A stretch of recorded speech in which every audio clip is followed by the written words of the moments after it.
Muy bien. Hola a todos, bienvenidos. Somos Abogados Santa Cruz.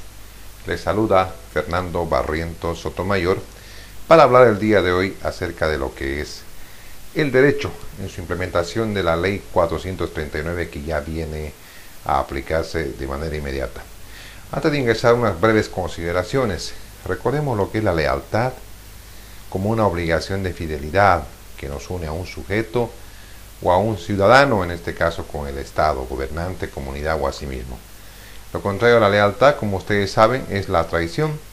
De ahí que William Shakespeare decía, la lealtad tiene un corazón tranquilo.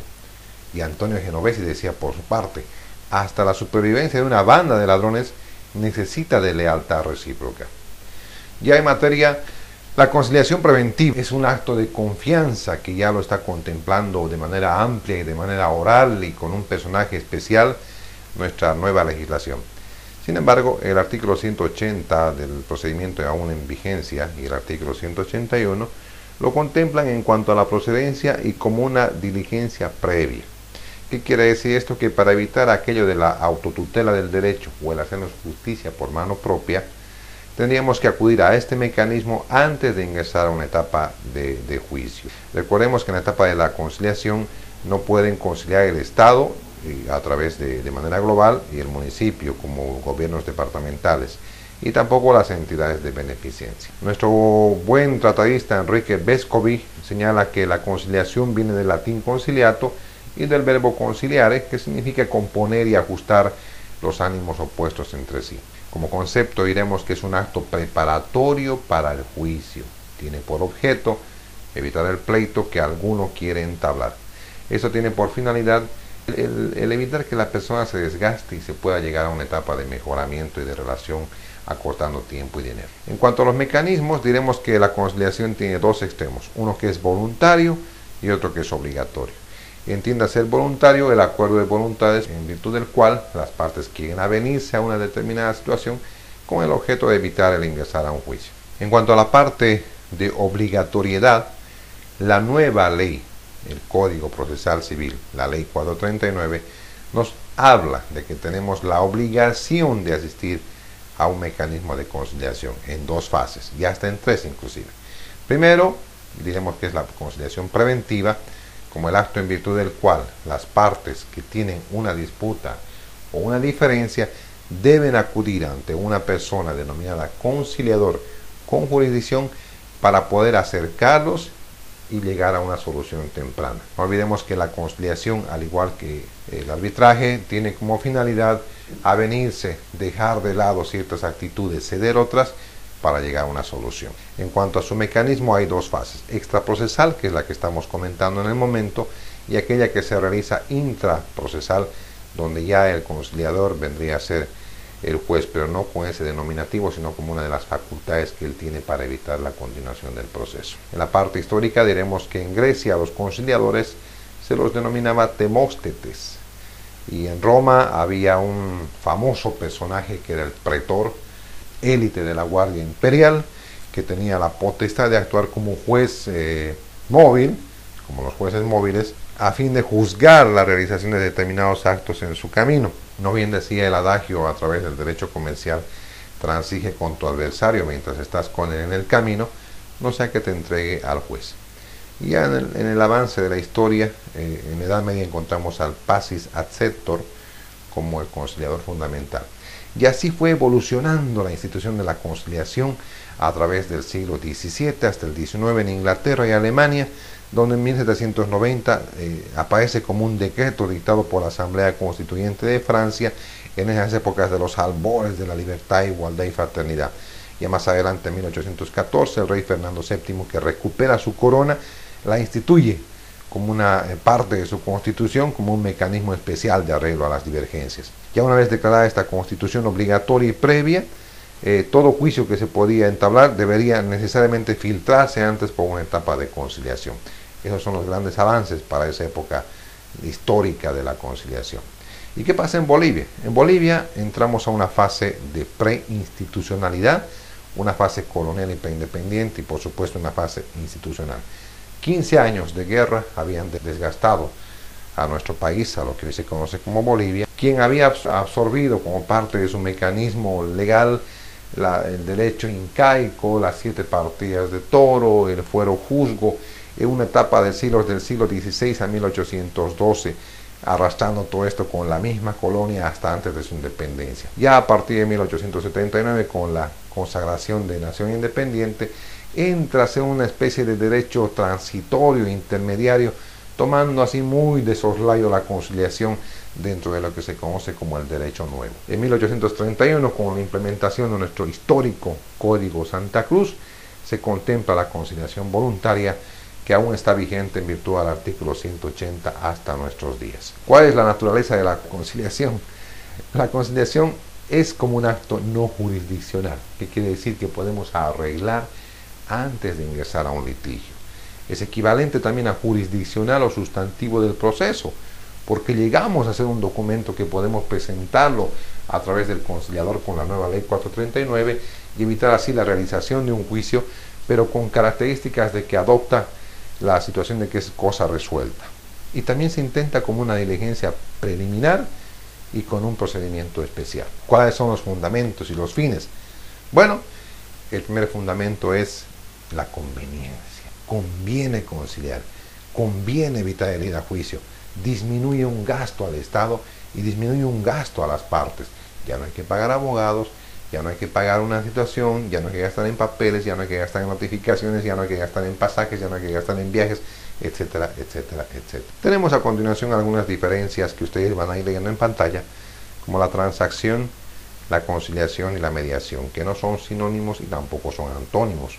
La transacción es una concesión que se hace a un adversario con el fin de concluir una disputa.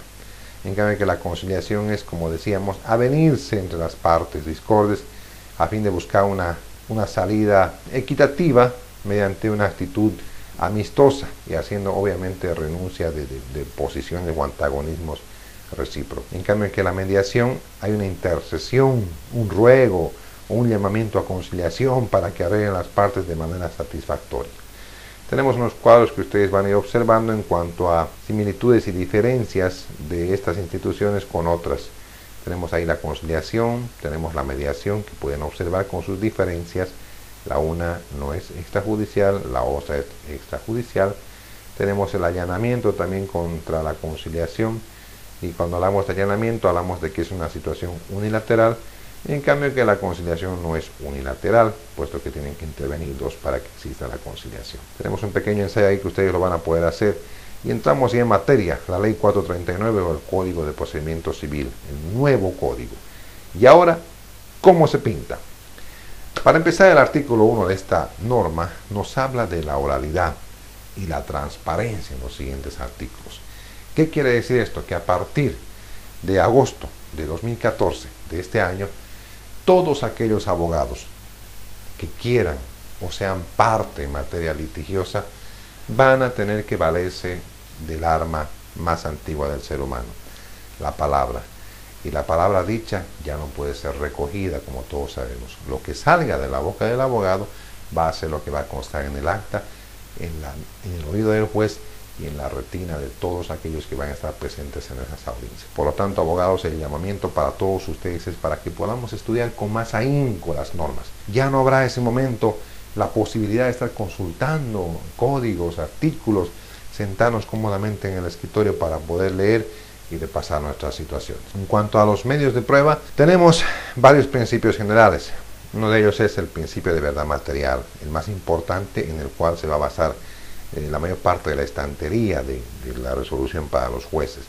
La necesidad de prueba, que va a ir muy de la mano con la carga de la prueba, y por supuesto la exención, que es la liberalidad de ciertos actos o ciertas personas en cuanto a la participación como prueba. Los medios legales, que es muy importante. Recordemos nosotros que el artículo 375 del procedimiento aún vigente nos contempla varios de estos medios de prueba.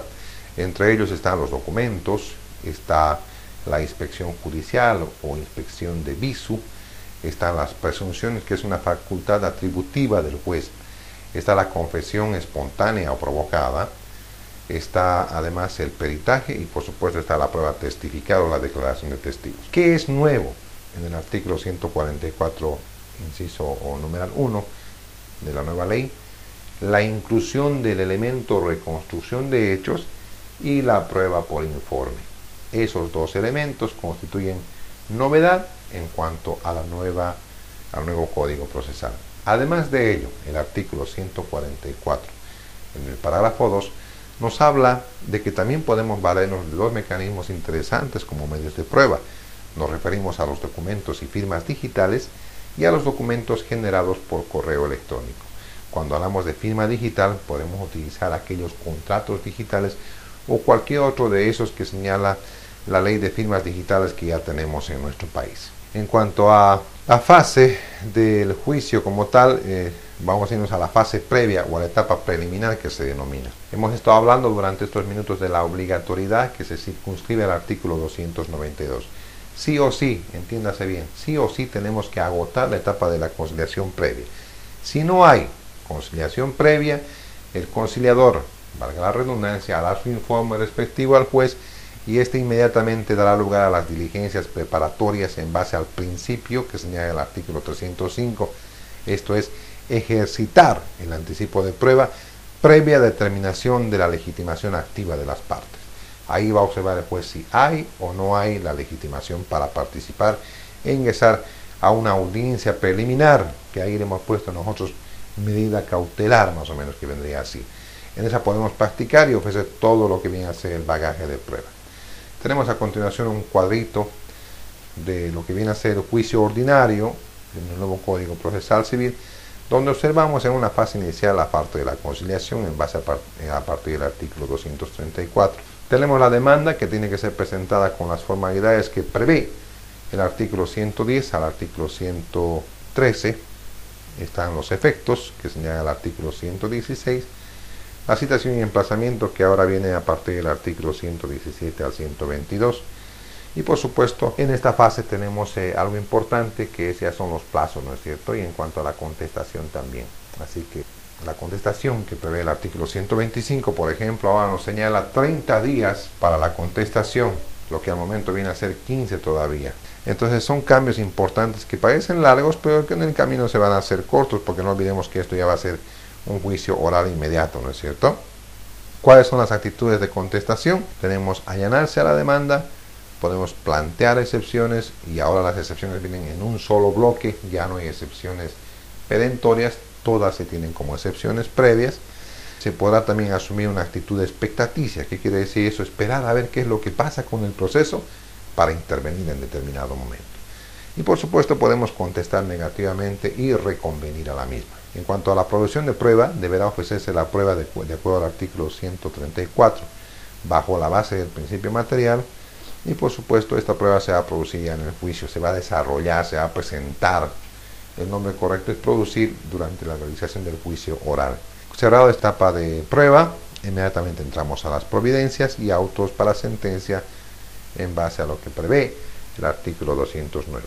Y como dice el artículo 213, inmediatamente el juez dictará sentencia. Si no es en el acto, va a ser en un plazo máximo de 3 días. Entonces, recapitulando, tenemos como medios extraordinarios para concluir el proceso la transacción que señala el artículo 232 y la conciliación que señala el artículo 234 del nuevo Código Procesal Civil. Esto ha sido la primera etapa de medidas previas al juicio. Les agradezco su atención y los esperamos en la parte número 2.